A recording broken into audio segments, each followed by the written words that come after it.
मी जेव्हा अंदर गेलो तेव्हा मी पाहिलं की मुलं खूप नर्वस आहे आणि मुलांना त्यांचा रोल नंबर पण समजत नव्हता, हॉल कोणता आहे आणि ते.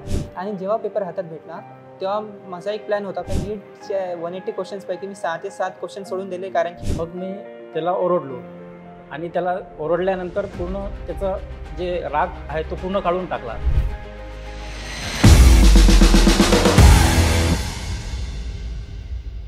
Hello, my name is Swaroop Kailas Pudade. My NEET 2025 score is 611. I am an IIBN. I belong to Nandura district, Buldhana. My father is a farmer and my mother is a housewife. माझ्या गावी नांदुऱ्याला माझ्या मोठ्या बाबांचं एक medical shop आहे. मी तिथं नेहमी बसायचो. तर एकदा 8वीत असताना मी एक BMW कार माझ्या मेडिकल शॉपीच्या बाहेरून जाताना पाहिली. ते मी माझ्या मोठ्या आईला विचारलं की ही BMW कार कोणाची आहे. तर माझ्या मोठ्यांनी सांगितलं की बाजूला एक शाळा आहे, तिथं मेडिकल कॅम्प आहे. तर त्या मेडिकल कॅम्पमध्ये हा डॉक्टर आलेला आहे, हा एक न्यूरोसर्जन आहे. आणि त्यांची लाईफस्टाईल पाहून मला असं वाटलं आपण पण डॉक्टर व्हायचं. नीटच्या पेपरच्या दिवशी मी सकाळी लवकर उठलो होतो. माझ्या आईने मला शिवमंदिरात नेलं होतं दर्शनासाठी. त्याच्यानंतर माझं जे सेंटर होतं नीटच्या पेपरचं ते खूप दूर होतं, 50 किलोमीटर होतं आमच्या गावापासून. तर आम्ही ॲटो केली होती. तर आई, बाबा आणि मी तिथं गेलेलो होतो. तर आई आणि बाबा बाहेर थांबलेले होते. तेव्हा मी जेव्हा अंदर गेलो तेव्हा मी पाहिलं की मुलं खूप नर्वस आहे आणि मुलांना त्यांचा रोल नंबर पण समजत नव्हता, हॉल कोणता आहे आणि ते. पण मला ते पहिलेच माहीत होतं, कारण की IIBमध्ये ते प्रॅक्टिस झालेली होती तेवढी. आणि जेव्हा मी अंदर गेलो तेव्हा मी पाहिलं की खूप टाईम आहे आता, तर 1.5 तास टाईम होता. तर मी 1 घंट्याची निवांत झोप काढली. नंतर फ्रेश झालो आणि पेपर भेटला आणि तो सॉल्व केला. आणि जेव्हा पेपर हातात भेटला तेव्हा माझा एक प्लॅन होता पहिल्यापासून की बायो, केमिस्ट्री आणि फिजिक्स हाच ऑर्डर फॉलो करायचा. कसा पण पेपर येऊ, बायो, केमिस्ट्री आणि फिजिक्स पहिले म्हणजे करायचं याच ऑर्डरमध्ये. तर मी पहिले बायो घेतलं. तर बायो सॉल्व झाल्यानंतर की मला असं वाटलं की 6-7 क्वेश्चन म्हणजे असे अलग वाटले. तर मी ते सध्यासाठी अनअटेम्प्टेड ठेवले. नंतर केमिस्ट्रीमध्ये पण 1-2 क्वेश्चन असे मला वाटले की ते आपल्याला नंतर येतील, आता जर आपण नर्वस आहे तर येणार नाही. आणि फिजिक्समध्ये तर लकीली माझे सेटमध्ये पहिले 4-5 क्वेश्चन सोपे होते. आणि ते सॉल्व केल्यानंतर मी पाहिलं की फिजिक्सचा पेपर पण हार्ड आलेला आहे, की त्यात खूप सारे क्वेश्चन अलग आलेले आहेत. तर मी ते क्वेश्चन जे मला माहीत होतं येणार नाही आहे, तर मी ते टाईम वेस्ट नाही केला. ते क्वेश्चन्स डायरेक्ट सोडून दिले, स्किप केले. आणि फिजिक्सचा पेपर कंप्लीट केला. त्यानंतर टाईम उरला होता, तर मी माझे बायोचे 6-7 क्वेश्चन जे अनअटेम्प्टेड होते ते सॉल्व केले. आणि केमिस्ट्री आणि फिजिक्सचे जे जमले ते सॉल्व केले, बाकी सोडून दिले. तर नीटच्या 180 क्वेश्चन्सपैकी मी 6 ते 7 क्वेश्चन सोडून दिले, कारण की मला निगेटिव्ह मार्किंग ही रिस्क घ्यायची नव्हती. आपण आपली नीटची प्रिपरेशन करताना काहीच सोडलं नाही पाहिजे. आणि जे IIBमध्ये राऊंड्स होतात त्याच्यातले आपण सगळे क्वेश्चन्स अटेम्प्ट केले पाहिजे. आणि समजा पेपरच्या वेळेस आपले क्वेश्चन सुटले तरी घरी येऊन आपण हे सॉल्व केले पाहिजे. आमच्या वेळेस काय झालं होतं, हार्ड क्वेश्चन आले तर आम्ही म्हणत होतो की हे क्वेश्चन नीटमध्ये येऊ शकत नाही. आणि अनएक्सपेक्टेडली तसेच क्वेश्चन आले नीटमध्ये. तर ते चुकी तुमच्यासोबत झाली नाही पाहिजे. म्हणून तुम्ही तुमच्या प्रिपरेशनला कधी बी एक लेवल अप करत जा.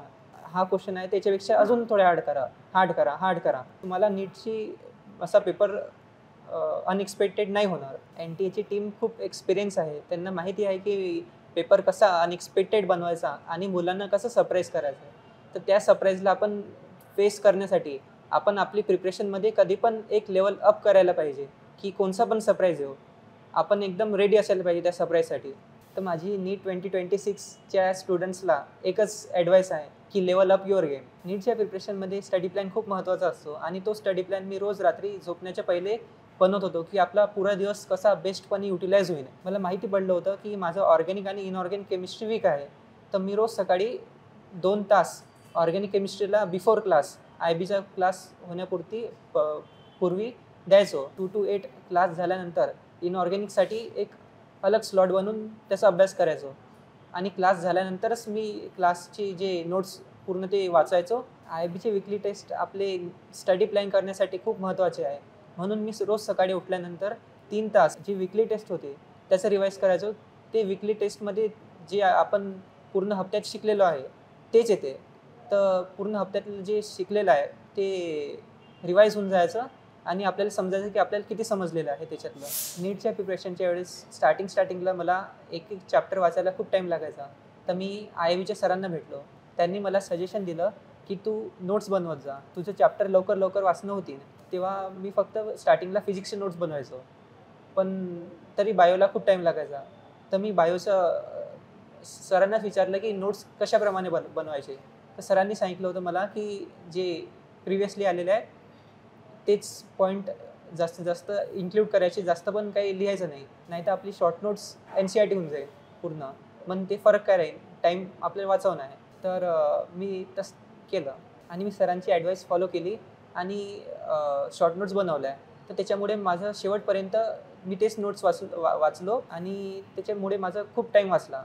आणि आखरीमध्ये जेव्हा आपल्याकडे खूप कमी टाईम असते, आपल्याला पूर्ण सिलेबस संपवायचं असते, तर तेव्हा ते नोट्स मला खूप कामात आले. IIBमध्ये खूप छान गोष्ट आहे, ती आहे बॅच शफलिंग.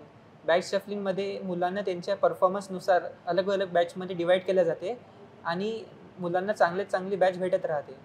मी जेव्हा 11th होतो तेव्हा मला जनरल बॅचमध्ये ॲडमिशन भेटली होती आणि 12thच्या स्टार्टिंगमध्ये जसा माझा परफॉर्मन्स वाढत गेला तेव्हा मला SRP बॅच मिळाली. जेव्हा मी 11th जनरल बॅचमध्ये होतो तेव्हा मला GMCचे विचार पडायचे, पण 12thमध्ये जेव्हा मला SRP बॅच मिळाली तिथलं जे कॉम्पिटिशन पाहून, मुलांची अंडरस्टँडिंग पाहून मला एम्सचे विचार पडायला लागले. आज माझा ऑल इंडिया रँक 749 आहे आणि मी माझ्या फेवरेट एम्स म्हणजे एम्स भोपाळमध्ये ॲडमिशन घेऊ शकतो.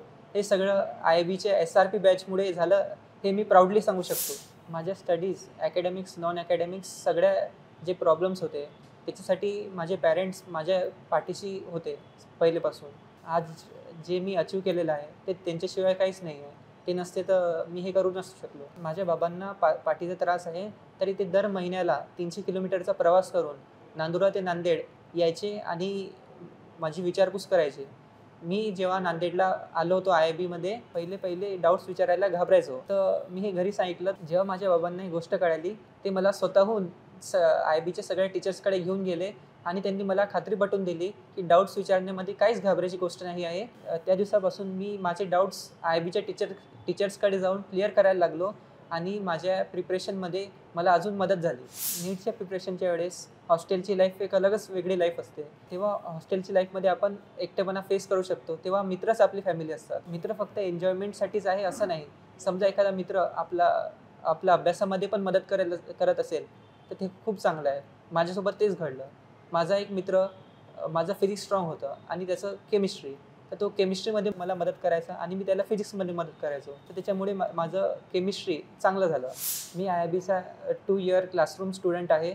मी नीटच्या प्रिपरेशनच्या वेळेस IIBचे क्लास, IIBचे मॉड्यूल, IIBचे नोट्स याशिवाय दुसरं काहीच वापर केलं नाही. मी IIBचेच नोट्स यूज केले. माझ्या नीटचा स्कोअर आणखीन बेटर होऊ शकला असता. कधी मी IIBमधल्या फायनल राऊंड्समधले जे पण हार्ड क्वेश्चन होते मी ते सोडून द्यायचो की हे असे क्वेश्चन नीटमध्ये येऊ शकत नाही. समजा मी ते सॉल्व केले असते तर आणखी माझे 30-40 मार्क्स वाढले असते. नमस्कार, मी कैलास प्रल्हाद बोदडे, राहणार नांदुरा, जिल्हा बुलढाणा. माझा व्यवसाय शेती आणि मी TV दुरुस्तीचं काम करतो. स्वरूप नेहमीपासूनच एक हुशार विद्यार्थी आहे, त्याच्यामुळे मला नाही आठवत की त्याला कधीतरी रागावलो असणार. त्याच्यामुळे त्याच्या रागाचा कधी प्रसंग झाला नाही. पण असा एक प्रसंग त्याचा तो इथं IIBत असताना झाला. त्याला कमी मार्क पडले होते आणि अक्षरशः तो रडत होता आणि त्याला असं वाटायचं की आता काय कसं नाही कसं असा खूप विचार करत होता. आणि त्याला समजूनही सांगितलं त्याच्या आईनं आणि मी, तरी त्यानं लक्षात नाही आलं. मग मी त्याला ओरडलो आणि त्याला ओरडल्यानंतर पूर्ण त्याचं जे राग आहे तो पूर्ण काढून टाकला आणि त्याला सांगितलं की तू एकटाच थोडी आहे, तू तुझ्या गावातला हुशार विद्यार्थी होता आणि तिथं गेल्यानंतर तर सगळे हुशारच आहे. मग त्यांचाही ते जर अभ्यास करत असतील तर त्याचा क्लेम आहे. मग तू हुशार जर आहे तर मग तू अभ्यास कर, तुझा कोणता वीक पॉईंट आहे तो काढ, सरांना भेट, त्यांच्याकडून डाऊट्स काढून टाक आणि तू करून दाखव. मग अशा पद्धतीने मी त्याला खूप ओरडलो आणि थोड्या वेळानंतर परत 5 मिनिटांनी त्याला फोन केला आणि परत सॉरी म्हटलं आणि त्याला सांगितलं की बेटा, मी जर ओरडलो नाही, तुला या चांगल्या तुझ्या खराब गोष्टी जर काढल्या नाही तर मग तुला कोण सांगणार आहे. मी जर तुला म्हटलं ठीक आहे ठीक आहे ठीक आहे तर तुझ्या आणखी ह्या गोष्टी वाढत जातील. याच्यामुळे तू ह्या डोक्यातल्या गोष्टी काढून टाक. तुझी मेहनत जर कमी आहे तर तुला अभ्यासात मार्क कमी पडतील, तुझी मेहनत जर चांगली आहे तर अभ्यासात तुला मार्क चांगले पडतील. त्याच्यामुळे अशा पद्धतीनं त्याचा तो पॉईंट काढायचा मी प्रयत्न केला. सर्वांना सांगायची ही इच्छा आहे की तुम्ही तुमच्या मुलांवर जास्त अपेक्षा न करता त्यांच्याकडे मेहनत जे करतात तर ते कुठं कमी पडतात त्या कमी काढायचा तुम्ही प्रयत्न करा, तर निश्चितच मला असं वाटतं की मुलं चांगलं करू शकतात. सर्व हुशार होता त्याच्यामुळे असं वाटायचं की बुवा त्याला JMC एखादं भारतातलं कोणतं ना कोणतं भेटून जाईल. पण माहीत पडलं की तिथं एकापेक्षा एक हुशार मुलं आहेत. म्हटलं चला OMRमध्ये बी त्याचे जे टेस्ट होत होत्या आठवड्याला, तर त्याचे ते चांगले मार्क पडत होते. 690 715 पर्यंत तो गेला होता. तर असं वाटायचं की बुवा भेटून जाईल. पण शेवटी असं वाटायचं की जर तो मागून जर जास्त डिप्रेशनमध्ये आला किंवा काही जर प्रॉब्लेम आला आणि मार्क कमी पडलेत, तर JMC जर नाही भेटलं तर आपण बाकीचं सेवी वगैरेचाही खर्च करू शकत नाही. तर ती JMCपर्यंत एक आशा होती. परंतु IIBच्या या प्रयत्नांमुळे, त्यांच्या या यशामुळे त्यांनी जे पूर्ण लक्ष दिलं आणि याचा फॉलोअप यांनी नेहमी पूर्ण IIBमधून लाईन टू लाईन जसं बायोलॉजी वाचतो आपण त्याच्याप्रमाणे यांना प्रयत्न केला आणि सर्व टीचरांकडून जे सहकार्य झालं त्याच्यामुळे आज त्याला चांगला एम्स भेटू शकते अशी मी अपेक्षा करतो. मला स्वरूप आठवत असताना एकदम एक वेळेस आला माझ्याकडे तो आणि बोलला, पप्पा मला मेडिकलला जायचं आहे, मला डॉक्टर व्हायचं आहे. म्हटलं यार याला कसं काय स्वप्न पडलं आहे. मला हसू आला. तसा मुळातच तो हुशार होता, परंतु म्हटलं हे स्वप्न तर कसं काय पूर्ण होणार. बरं ठीक आहे म्हटलं, तू 10वी पास कर, नंतर बघू. नंतर काही दिवसानंतर एक माझा मित्र भेटला. त्याच्या मुलीला त्यांनी इथं IIBमध्ये टाकलेलं होतं. मी त्याला सहज सांगितलं, यार माझा मुलगा असं बोलतो आहे, काय करायचं. म्हणजे माझी मुलगी तर IIBला आहे, मला कसं करशील. म्हणजे मी पूर्ण मदत करणार आहे, तुला नंबर वगैरे पत्ता सर्व देतो आणि पूर्ण मदत करेल, पण सर्वात बेस्ट IIB आहे. चल मी तुला सांगतो काय काय करशील, जे होऊ दे त्याला 10वी होऊ दे. म्हटलं ठीक आहे. मग त्याच्यानंतर मी सोशल मीडियावर पूर्ण माहिती काढली आणि जेव्हा त्याच्या परीक्षा स्कॉलरशिपच्या आल्या त्यावेळेस मी त्याला स्कॉलरशिप द्यायला स्वतः घेऊन आलो. त्यानंतर पाहिलं एवढे विद्यार्थी, मला असं वाटलं की शक्य नाही, आता आपल्या मुलाला स्कॉलरशिप तर मिळणारच नाही, पण आता याची फीस काय असणार आहे, कसं होईल. पण जेव्हा त्याचा निकाल आला त्याला खूप मोठी स्कॉलरशिप मिळाली आणि मग मला जीव आला आणि त्याच्यानंतर मी त्याला इथं टाकायचा प्रयत्न केला की बुवा आता त्याच्या आईला सांगितलं की आता इथं आपल्याला टाकल्याशिवाय पर्याय नाही.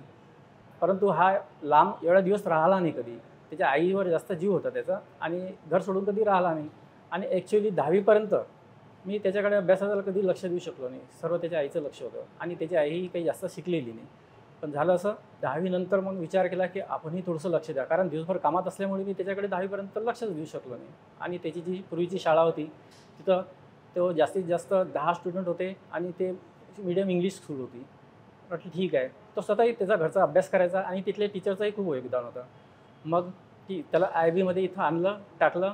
त्याची जर्नी सुरू झाली. त्याचा 1 महिना लेट झाला तो.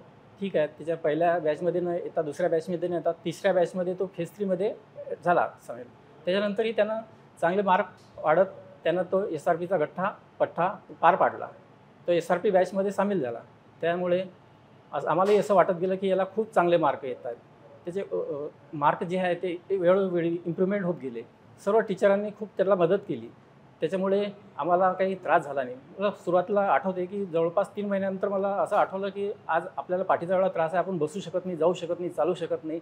तर म्हटलं कसं करणार आता शिक्षकांना. आणि त्यात त्याचा एक फोन आला की बाप्पा मला काही जास्त मी SRP मी त्याला डाऊट वगैरे काही विचारू शकत नाही सरांना, कारण मला धाक वाटतो. म्हटलं ठीक आहे, मग या निमित्तानं जाऊन सरांना आपलीही प्रॉब्लेम सांगू आणि त्याचाही प्रॉब्लेम सॉल्व्ह करायचा प्रयत्न करू. मी आतमध्ये गेलो, IIBला गेलो आणि सर्व टीचर जे DSP हॉल असतं तिथं गेल्यानंतर सर्वांना रिक्वेस्ट केली की सर मी जास्त तुम्हाला भेटू नाही शकणार, कारण याचा असा प्रॉब्लेम आहे, हा तुम्हाला सॉल्व्ह करायला लागेल आणि मी जास्त येऊ शकणार नाही, हे तुम्ही समजून घ्या, माझ्या प्रॉब्लेममुळे समजून घ्या. ते त्यांनी विचारलं की काय प्रॉब्लेम आहे. मी सांगितलं की हा जास्त डाऊट सेशनमध्ये विचारू शकत नाही तुम्हाला, कारण आल्यावर तो मुलांना पाहून किंवा तुम्हाला पाहून घाबरतो की हे काय म्हणतील.